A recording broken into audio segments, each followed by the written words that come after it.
Когда я только вошел на арену, сразу услышал смех. Даже смотреть не нужно было, чтобы понять причину. Я ехал на осле среди участников скачек на дорогих лошадях. Люди смотрели с насмешкой. Кто-то прикрывал рот рукой, а кто-то смеялся открыто. «Смотрите, он перепутал животное!» — крикнул кто-то из толпы. «Осел пришел на скачки вместо лошади!» Мне стало жарко от стыда, но я продолжал ехать вперед. Я думал только о дедушке. Он тяжело болел, ему срочно нужна была операция, а приз за победу был моей единственной надеждой оплатить лечение. В этот момент ко мне подъехал Диего, сын самого богатого человека в городе.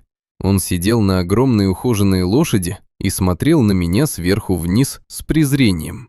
«Ты потерялся или решил всех рассмешить?» Громко сказал он, чтобы услышали окружающие. Я промолчал. «Это скачки для лошадей, а не для ослов. Хотя, возможно, ты не понимаешь разницы». Толпа снова расхохоталась. Мне хотелось развернуться и уйти, но мысль о дедушке заставляла терпеть унижение. Когда началась гонка, лошади рванули вперед, поднимая пыль. Я сразу оказался далеко позади. Смех на трибунах стал еще громче. Люди кричали вслед обидные слова. И на мгновение мне захотелось остановиться и закончить этот позор. Но потом я снова вспомнил дедушку и продолжил путь. Через некоторое время я заметил странное. Лошади начали уставать. Сначала одна замедлилась, потом другая. Я постепенно догонял соперников и обгонял их одного за другим. Смех на трибунах стих, уступив место удивлению. Впереди остался только Диего. Я медленно приближался к нему, а его лошадь уже тяжело дышала от усталости. Он оглянулся, увидел меня рядом, и его лицо изменилось. Вместо насмешки появилась паника. Когда я почти поравнялся с ним, Диего резко толкнул меня, пытаясь сбросить с осла. Я едва удержался, но он сам потерял равновесие и с грохотом упал на землю. Все вокруг будто замерло.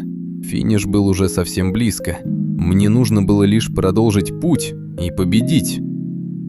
Я подумал о дедушке, об операции и о времени, которое уходило. Но увидев Диего на земле, я не смог уехать. Я развернулся, слез с осла и подбежал к нему. Ему было трудно дышать. Я осторожно поднял его и усадил на своего осла, придерживая, чтобы он не упал.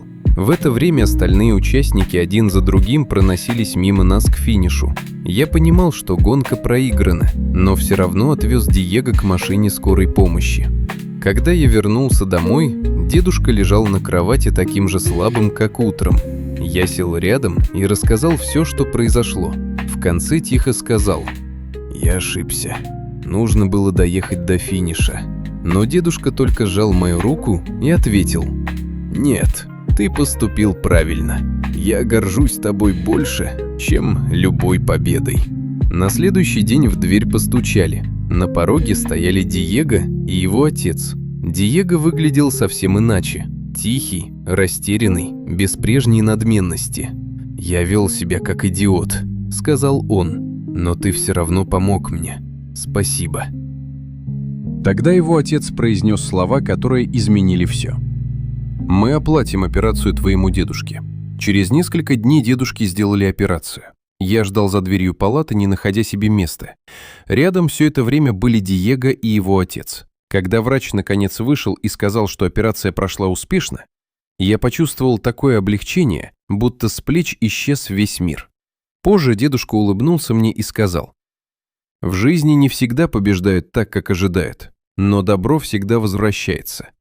И тогда я понял, в тот день я все-таки одержал самую важную победу.